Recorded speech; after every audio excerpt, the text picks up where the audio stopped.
In a small riverside town lived a young man named Lucen. Lucen was known for one thing: big dreams.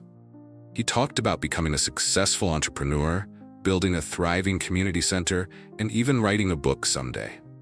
Every time he spoke, his eyes sparkled with possibilities. People admired his ambition, but there was one problem: Lucen rarely took action. He woke up late, procrastinated often, and spent more time imagining success than working toward it.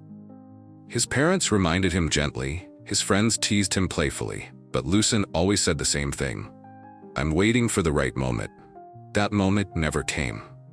One quiet afternoon, Lucen wandered to the old bridge by the river. There he saw Edris, an elderly fisherman, pulling a heavy net from the water. Edris had been fishing the same river for more than 40 years. People saw him as wise, patient, and strangely uplifting, like a man who had found peace with life. Lucen sat beside him.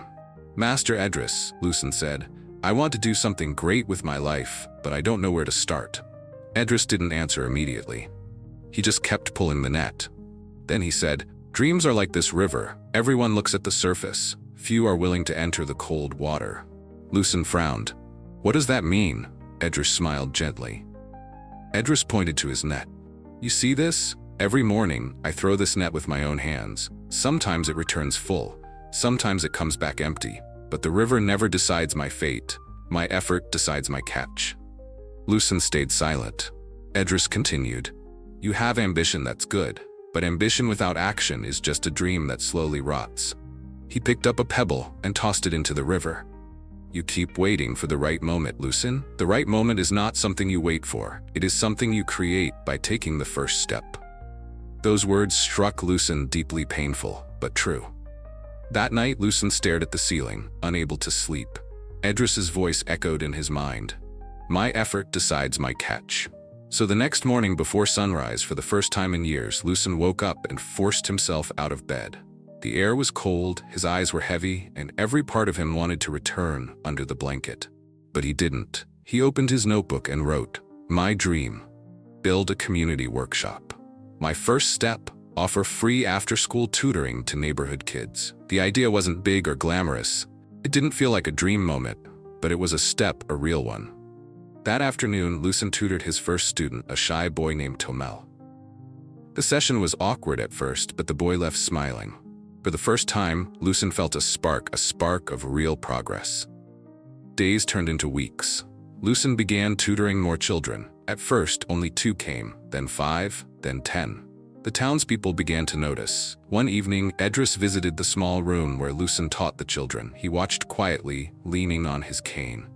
When the lesson ended, he said, "You've stepped into the river, Lucen, and the water is beginning to move with you." Lucen smiled. "I still have a long way to go." Edris nodded. "Every fisherman does."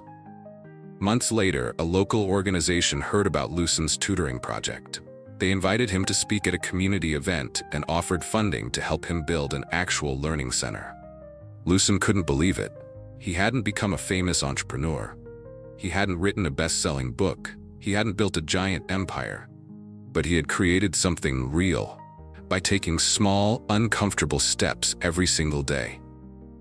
Standing in front of the gathered crowd, he said, "If you are ambitious but lazy, you aren't hopeless. You are simply stuck at the edge of the river. Take one small step, even a shaky one, and everything begins to change." The crowd applauded. Edris in the back of the room smiled proudly. Ambition is like a lamp. Effort is the flame. A lamp without a flame gives no light. A dream without action gives no future. The world doesn't reward potential. It rewards those who begin, those who persist, those who choose progress over perfection. So if you've been waiting for the right moment, stop waiting. Start now. Even if it's small, even if it's messy, because the river doesn't decide your destiny. Your effort does.